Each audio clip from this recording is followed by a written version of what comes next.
शूरवीर नाम का एक शक्तिशाली शेर रहता था।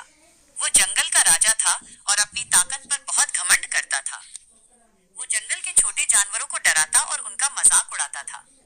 उसे लगता था कि इस जंगल में उससे ज्यादा बुद्धिमान और बलवान कोई नहीं है। एक दिन शूरवीर नदी के किनारे पानी पी रहा था। तभी उसने देखा कि एक बूढ़ा हाथी, जिसका नाम गजानंद था, धीरे धीरे उसकी तरफ आ रहा है। गजानंद बहुत अनुभवी और शांत स्वभाव का था, लेकिन उसकी उम्र हो चुकी थी। शूरवीर ने मौका देखकर गजानंद का मजाक उड़ाया। अरे बूढ़े, तुम तो अब ठीक से चल भी नहीं पाते। इतने कमजोर होकर भी जंगल में क्यों घूम रहे हो? जाओ और अपने अंतिम दिन शांति से गुजारो। जंगल अब युवाओं का है। गजानंद ने बिना कोई प्रतिक्रिया दिए शांत आंखें उठाई और राजा को देखा।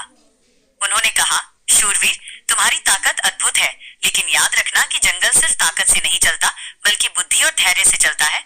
शूरवीर हंसकर आगे बढ़ गया। कुछ ही दिनों बाद शूरवीर शिकार करते हुए जंगल में बिछाए गए एक शिकारी के जाल में फंस गया। उसने बहुत जोर लगाया, दहाड़ा, लेकिन जाल तोड़ नहीं पाया। वो बुरी तरह से घबरा गया और मदद के लिए चिल्लाने लगा।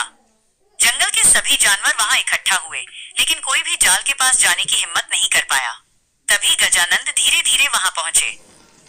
गजानंद ने अपनी शक्तिशाली सूंड का इस्तेमाल किया और सूझबूझ से जाल के सबसे कमजोर हिस्सों को धीरे धीरे खींचना और तोड़ना शुरू किया।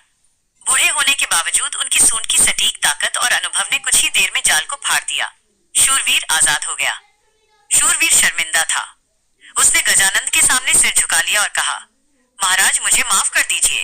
मुझे अपनी ताकत पर बहुत घमंड था और मैंने आपकी बुद्धि और अनुभव का मजाक उड़ाया। आपने आज मुझे सबसे बड़ा सबक सिखाया है।